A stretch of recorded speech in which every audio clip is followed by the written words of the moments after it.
After a letdown season, you should expect Lane Kiffin to crush it in the transfer portal again for Ole Miss.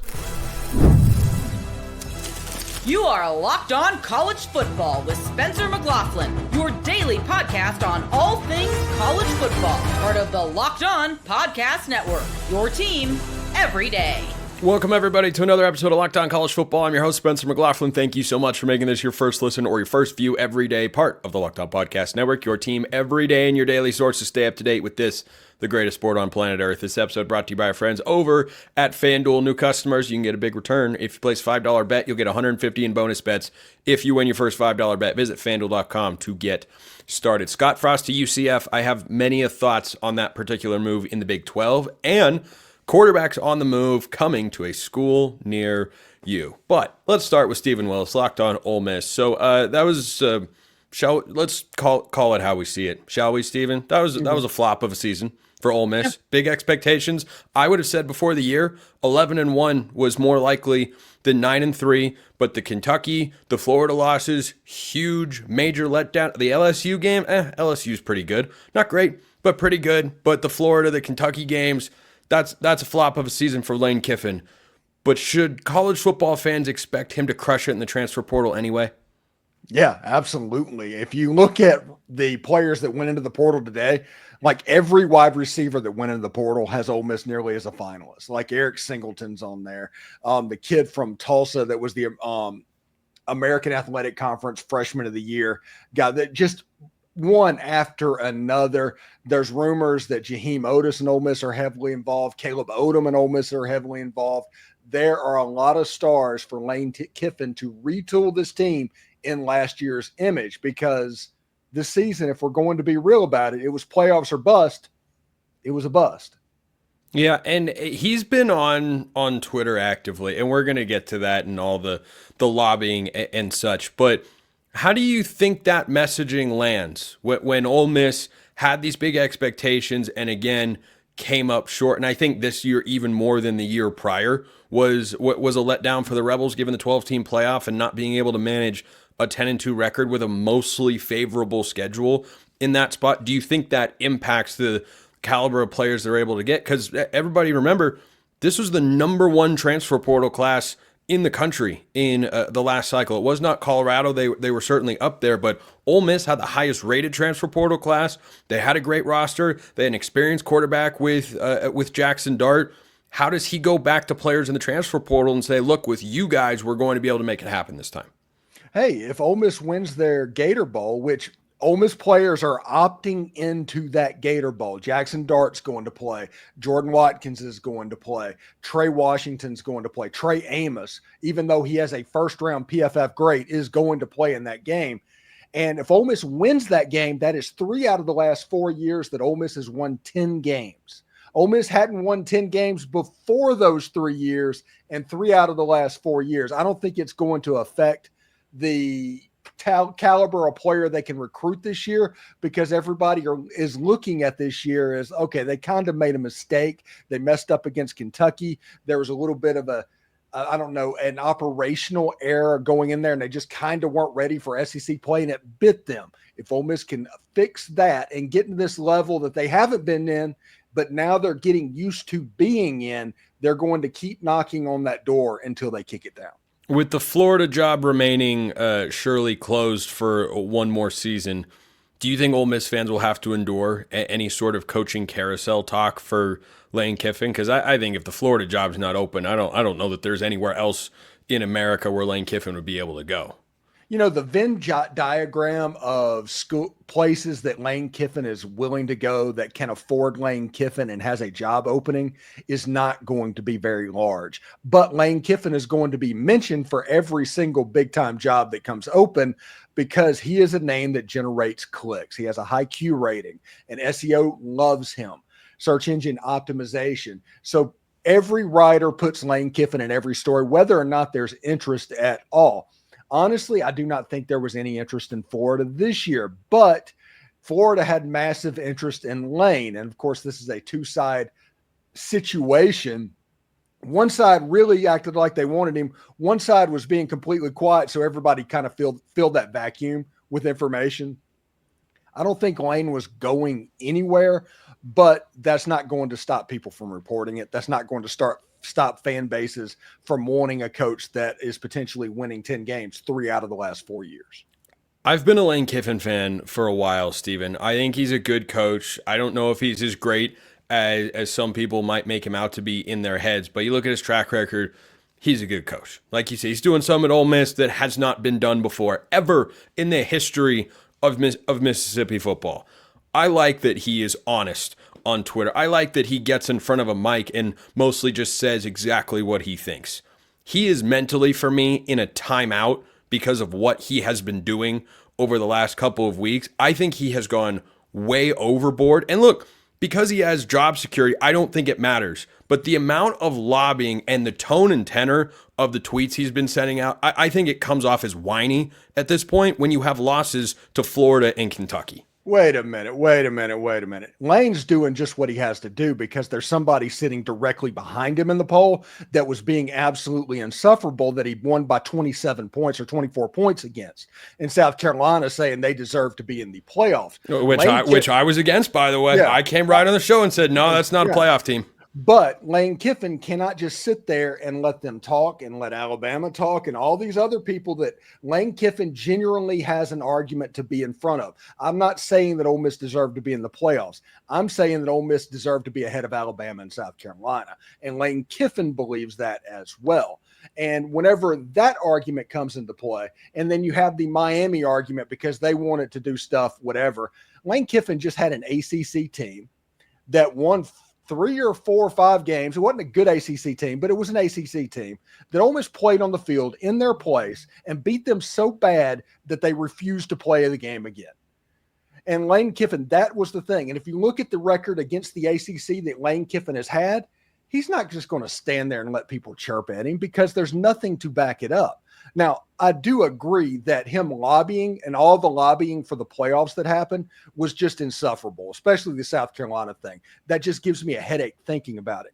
But Lane Kiffin kind of sticking up for his team and lobbying for his team, that's the reason that Ole Miss is paying him $10 million. I think there's a line that he went over between lobbying and just complaining.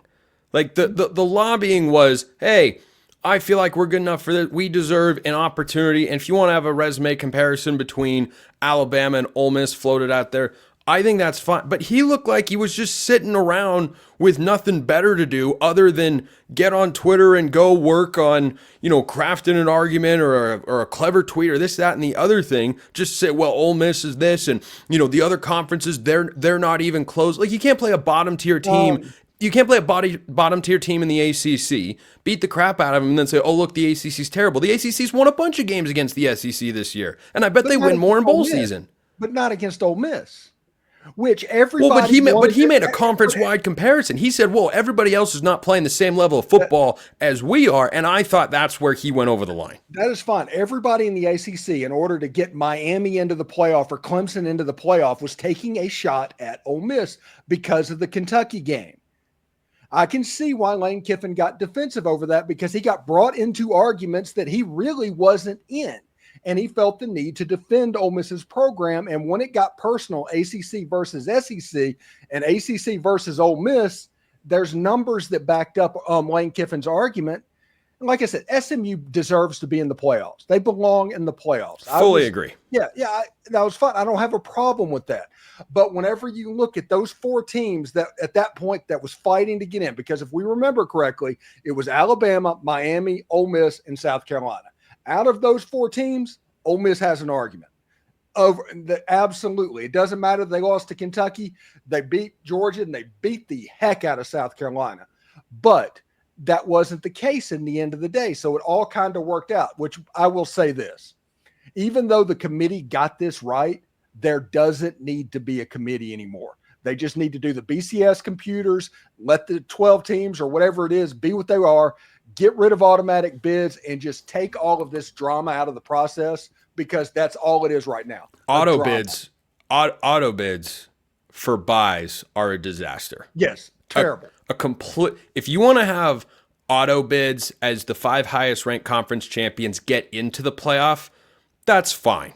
You know what? I truly am fine with that. You should not automatically get to have a bye. Why does Clemson have a bye when their resume, to me, is not as impressive even as Indiana, let alone Ohio State or Tennessee or even Penn State for that matter? Why do they get to be in that position? Why does Boise State get to be ahead of Arizona State? There's just so many problems. Many problems with this, Stephen. Arizona State is going to be the team that I root for in this playoff. So whenever I say this, they're an easy team to root for. Yeah, don't ever anybody hear me talk bad mouth in Arizona State. Didn't Arizona State lose to a 5-7 team this year? They lost to Cincinnati without their starting quarterback. Yeah. And that happened, and they're sitting at 3 or 4, and they have the bye. Arizona State, honestly, should probably be the 10 seed, the 9 seed, somewhere in that ballpark. But because of these weird rules, now you have a situation where Texas is the 5 seed. They're going to open up hosting Clemson, which is the lowest seed in the tournament. Texas should beat Clemson because Clemson has not fared well against the SEC this year.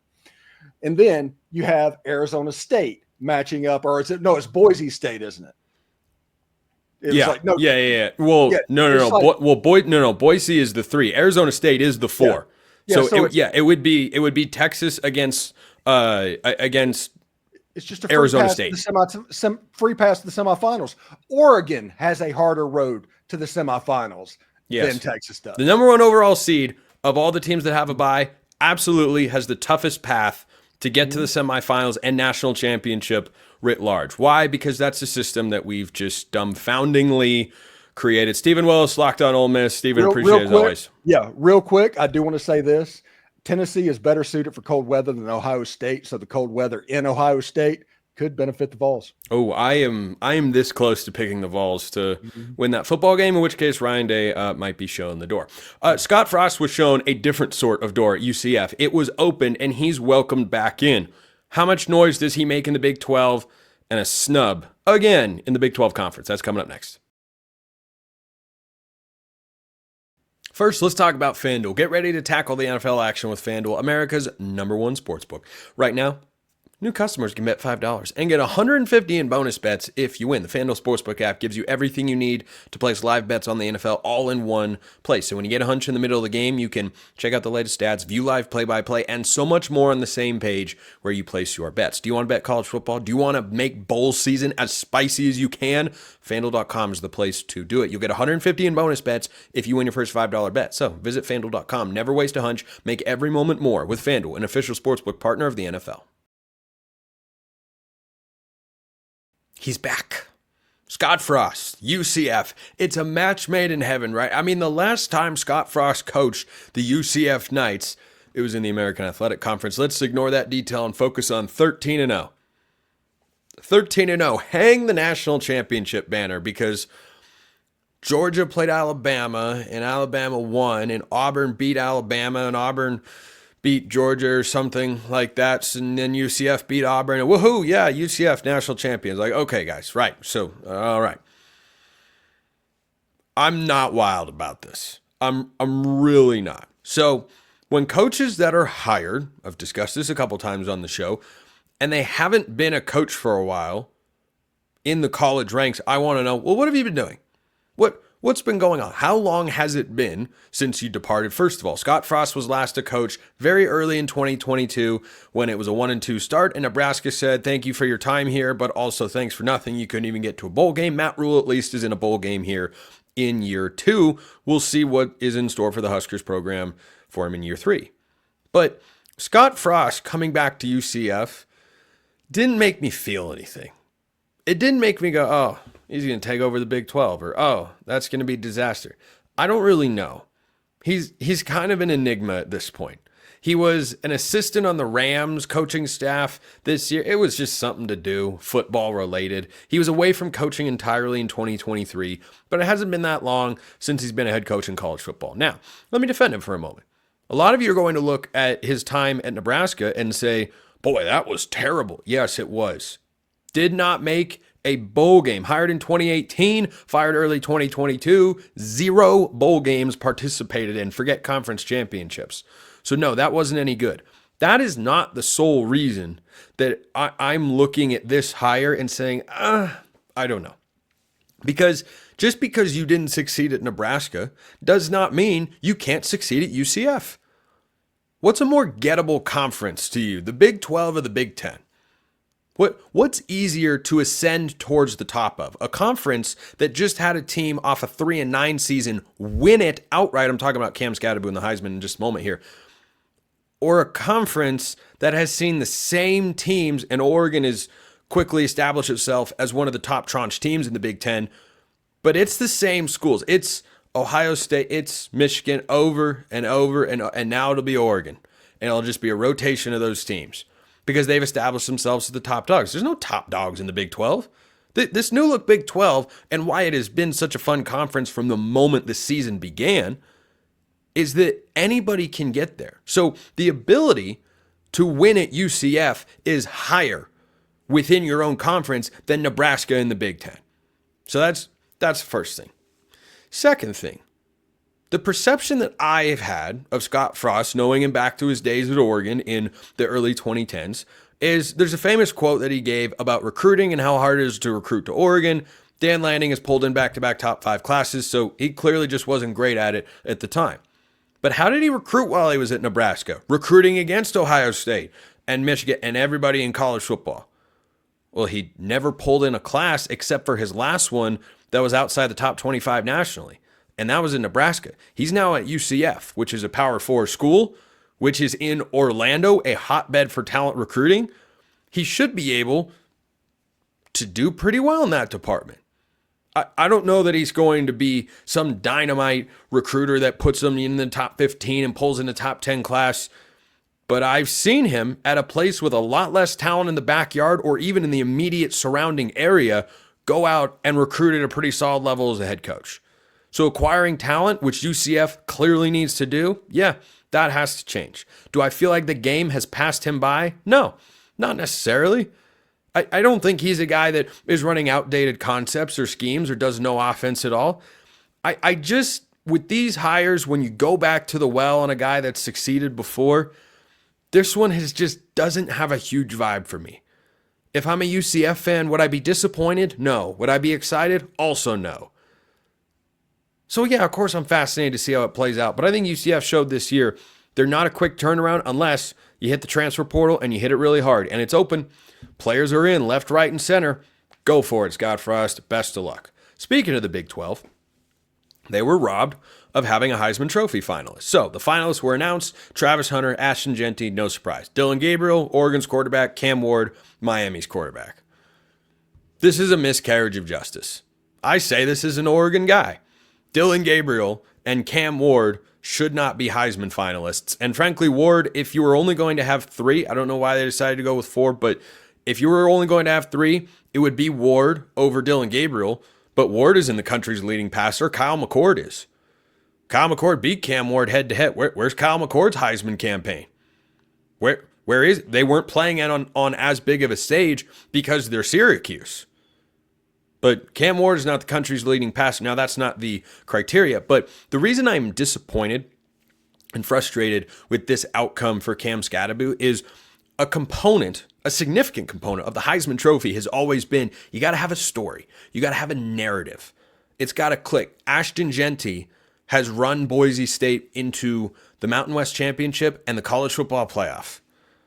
And he's also come close, and he is approaching the all-time single-season rushing record. Yes, it's going to take him more games, but still, it's a remarkable feat. Travis Hunter is the best two-way player we've probably ever seen in the sport.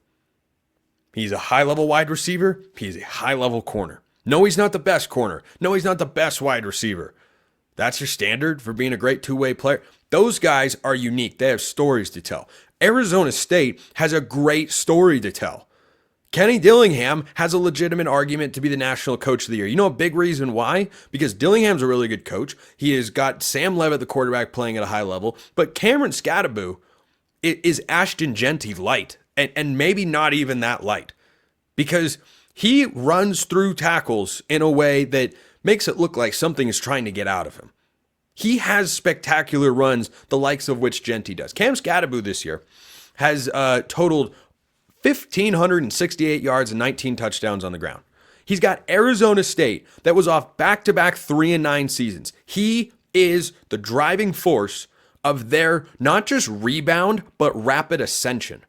This is an Arizona State program that hadn't seen a 10-win season since the middle of the 2010s decade. They underperformed with Herm Edwards relative to how they were recruiting the talent they had. They had Jane Daniels once upon a time. They were good. They weren't bad, but they weren't great. And now they're great, and it's because of Cameron Skattebo. And for him to get left out of that in favor of the old Heisman quarterback bias, I think stinks. Yes, Dillon Gabriel is exceptional. Yes, Cam Ward is awesome. Cam Ward's team missed the playoff in the ACC title game. Absolute collapse at the end against Syracuse there. Now, you could say, well, that's not on Cam Ward. How many players have ridden the wave of team success to a Heisman Trophy finalist appearance? Dillon Gabriel's doing just that. Gabriel's having a really good year. He's one of the best quarterbacks in all of college football. Go look at his stats. Compare him to other Heisman winning quarterbacks. He's not in that discussion. He's there because Oregon's undefeated and won the Big Ten. And what Arizona State has done this year is more impressive than what Oregon has done this year. Gabriel has come in, taken the keys to a really nice car, and hasn't crashed it and has driven it really, really well. Cameron Skattebo has fixed a clunker. He took one out of the junkyard, and he has made it the hottest commodity in the Big 12, the highest value selling car on the lot. I don't know car salesmanship terms, but you get what I'm going for. That to me is more impressive. You're going to look at National Coach of the Year votes at the end of the season. Kenny Dillingham's going to have more than Dan Lanning. Why? Because this is where Oregon should be. I predicted him to go 12-0 before the season, and they did. I predicted Arizona State, like most other people, to be a 5, maybe 6-win team. They're 11-2. They're in the playoff. Are you kidding me? The guy that's behind that on the field, Dillingham he's coaching on the field, of course, but the player that is most singularly responsible for that not being a Heisman Trophy finalist, I think absolutely stinks. And it's just another shot at the Big 12. It's just another shot at the Big 12, but what are you going to do? I guess the Big 12 just has to sit there and take it. And I think that stinks. Quarterbacks are on the move, and they're coming to a school near you. Does Colorado have their next quarterback, not JuJu Lewis, but do they have their next quarterback in mind? That's coming up next.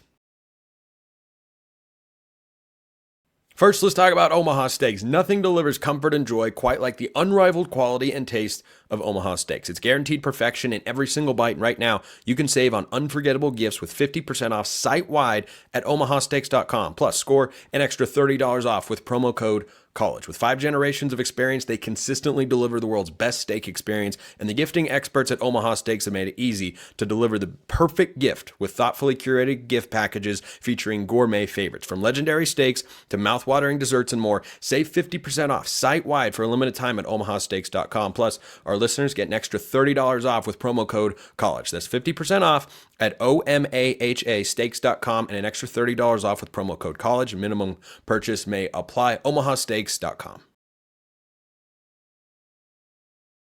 I've got not one, not two, but 3 quarterbacks that you should be aware of. Let's start with Kaidon Salter. So, report over at Athlon Sports that Kaidon Salter could be heading to Colorado. This has not happened as I am recording this show.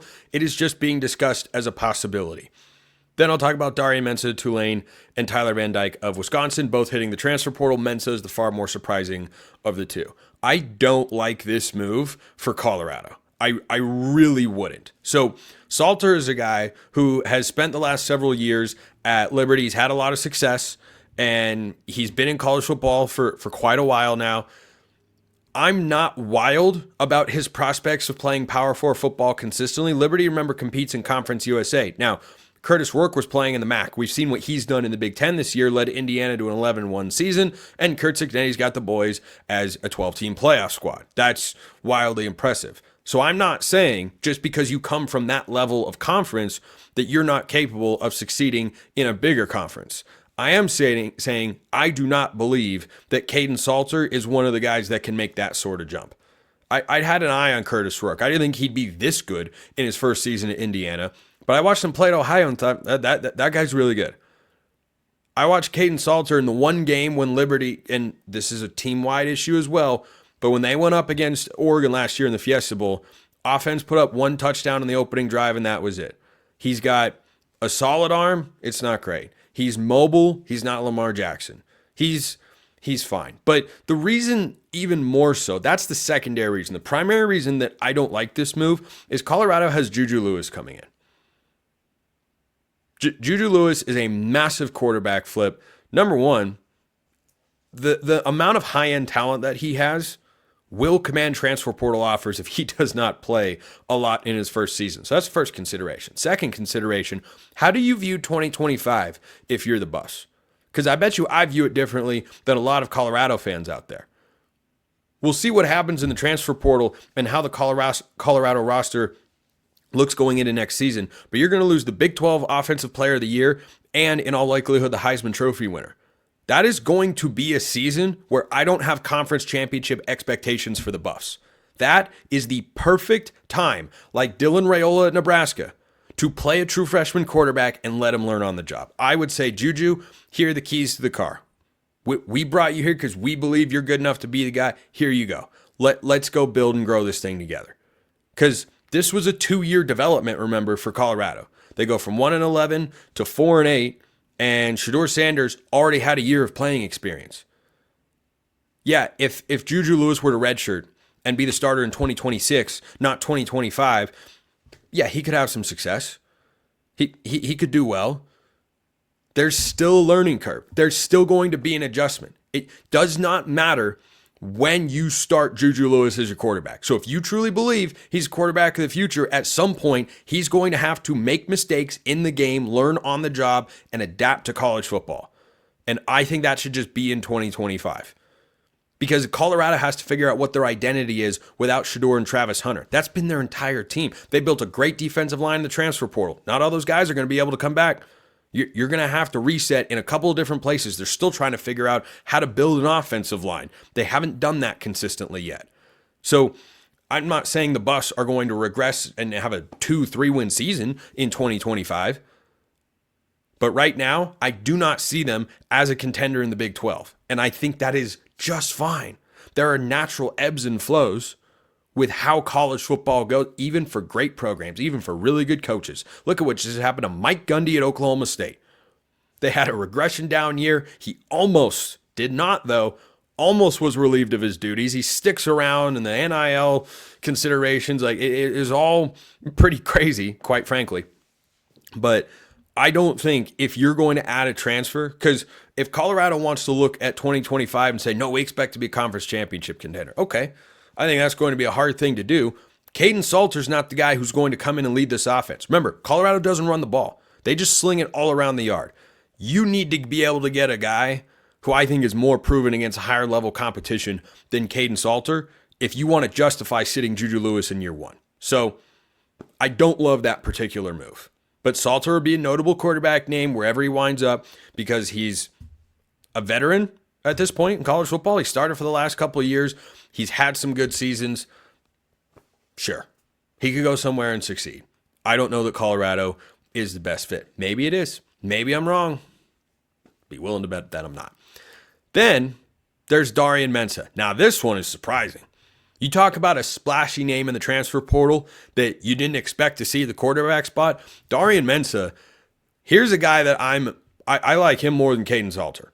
I don't know that Colorado's necessarily the perfect fit.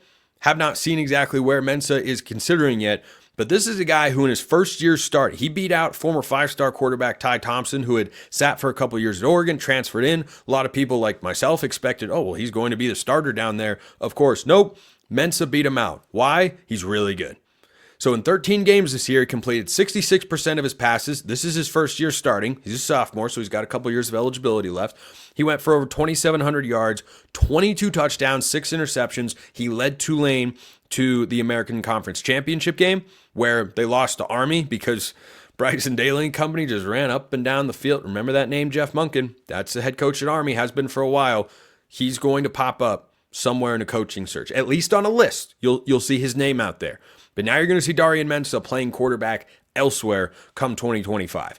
This is a guy who I think if he gets into the right system, if he's got enough support around, John Sumrall's a heck of a coach at Tulane. Troy, Tulane, instant handoff from Willie Fritz, and he went in there and had success. If he goes to the right situation, I believe Darian Mensah can lead a team to a conference championship. Does that mean he can do it in the SEC? Not necessarily. But this is the America. This is not Kaidon Salter at Liberty, who, by the way, struggled this past year. There was a regression for him, despite his head coach, Jamie Chadwell, sticking around, who's an offensive guy. That's the other reason that I'm kind of like lukewarm at best on Kaidon Salter. But Darian Mensah playing in the American, which is one of the top two G5 leagues in all of college football, G5, Group of 5, try to crisscross those particular wires there. He had a lot of success this season. He's got a playmaking component to him that I really like. But 22-6 touchdown interception, your first year starting in college football, yeah, someone's going to get him. I saw that Ashton Daniels could be potentially going to Auburn. That's not the answer, Hugh Freeze. That is not the answer. Darian Mensah, though, I would take him over Ashton Daniels in a heartbeat if I'm Hugh Freeze. So fascinated to see where he ends up. Final quarterback to talk about today. There are others. Might talk about Jackson Arnold tomorrow, who could be going to Mississippi State. We'll save that for tomorrow's show, though. Tyler Van Dyke went to Miami, started, had NFL draft buzz. It didn't work out. And yeah, part of that is Mario Cristobal's track record with quarterbacks, not historically great. Cam Ward's a Heisman finalist, so there's some potential there. Van Dyke goes to Wisconsin, not able to stay healthy. When he was playing, it was, I don't know. Van Dyke, to me, a former blue chip quarterback prospect, feels like a Group of 5 sort of move. You tried it at one power school, you tried it at another power school. It's not that he doesn't have some ability. Am I blown away by it? No, I do not. And we'll see where he ends up. I've been wrong with my predictions and suspicions before.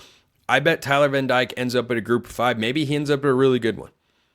Heck, maybe he goes down to Tulane and takes Darian Mensah's spot. Or maybe they stick with the backup Ty Thompson. Maybe. I don't know. But Tyler Van Dyke, to me, from what I've seen from him, playing in a Power 4 conference, I think he's someone that needs to go down to just a slightly more manageable level of competition if he's going to have big success. If your school picks up Tyler Van Dyke, do not expect huge things at the quarterback position. Fool me once, shame on you. Fool me twice, shame on me. I'm not bullish on Tyler Van Dyke's prospects and why I think he should go down to a lower level school like a Sun Belt, for instance.